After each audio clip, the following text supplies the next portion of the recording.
I did want to discuss this because it's such an interesting topic. Adam Schiff, goddamn, this man's a fucking idiot.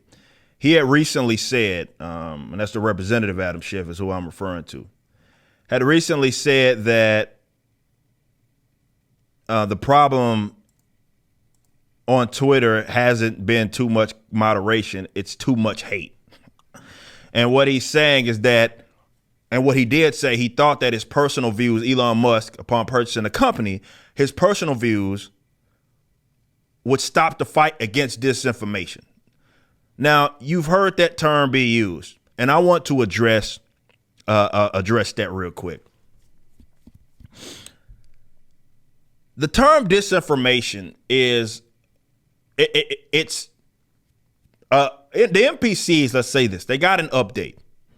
And once they got that update, they figured, okay, well, we can use this term to try to demonize our political enemies and justify us actually suppressing what it is that they say on various platforms, okay? Just because we want to do it.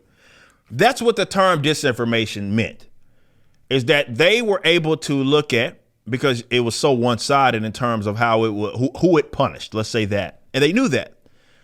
So all it was code for thing that disagrees with the authoritarian left or isn't politically expedient for the authoritarian left. That's what they focused on with the disinformation. It was one of the more blatant lies it is that they presented as a tactic.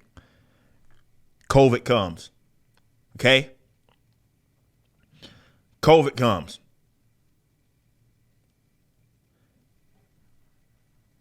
You have various social media platforms that said we're going to completely eliminate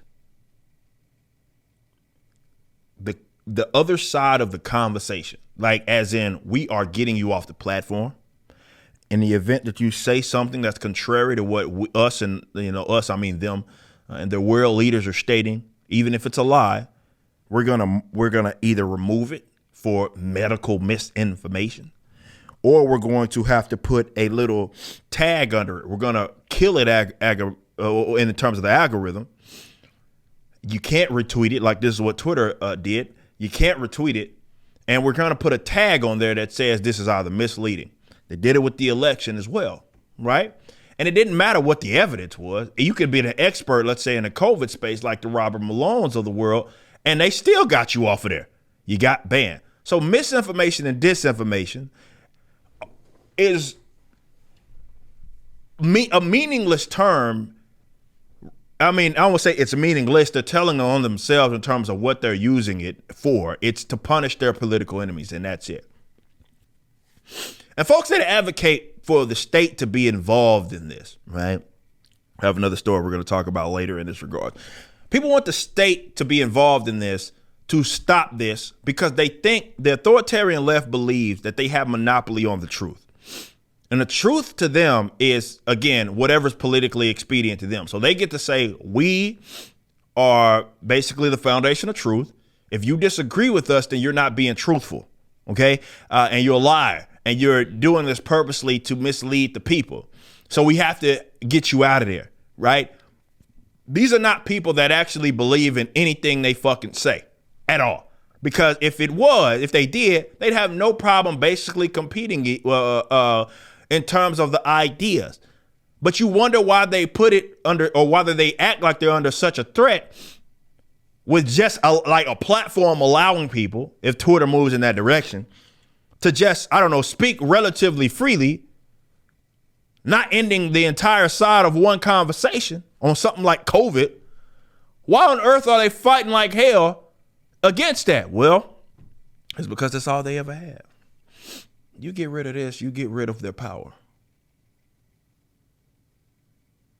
Because they don't have the best ideas on their side. In fact, they have terrible ideas. In any event that they are on a level playing field with their political enemies, people that value liberty, they know that they're in trouble. So they're going to fight like hell, even getting the state involved, especially, definitely while they have Biden in power, to try to fight against this shit. Because they know if they lose it, they lose everything. It's narrative control in the name of moderation. You just listened to a clip from my podcast, For Canon's Sake, which is live throughout the week at 12 p.m. Central on youtube.com/YoungRipper59 and odyssey.com/@YoungRipper59. Be sure to check out my website, ericdjuly.com, so you can stay up to date with everything it is that I'm doing. You can also become a member and get access to a bunch of cool perks and exclusive content, which includes a social media hub where you can interact with myself and other members. It even has an app that you can get, which is now live in the Google and Apple stores.